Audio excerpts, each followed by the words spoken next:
So good morning guys, welcome to our daily vlog. তো তোমরা দেখতে পাচ্ছ আমরা সকালবেলা গ্রিন টি খেয়ে এবং দেন তারপর ব্রেকফাস্ট করেই আমরা বেরিয়ে পড়লাম আমাদের ব্যাচের উদ্দেশ্যে। তো মম্মিকে আমি টাটা করলাম এবং আমি বেরিয়ে পড়লাম ব্যারাকপুর স্টেশনের উদ্দেশ্যে। তো টোটো ধরে আমি চলে এসলাম ব্যারাকপুর স্টেশন।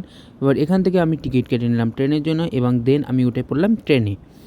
এবার তোমরা দেখতে পাচ্ছ আমরা ব্যারাকপুর ছেড়ে সোজা চলে গেলাম নৈহাটি স্টেশনে এবং আমরা 5 নম্বর প্ল্যাটফর্মে নেমে পড়লাম, যেখান থেকে কিনা আমরা এসকেলেটারে করে ব্রিজের ওপর উঠে পড়লাম।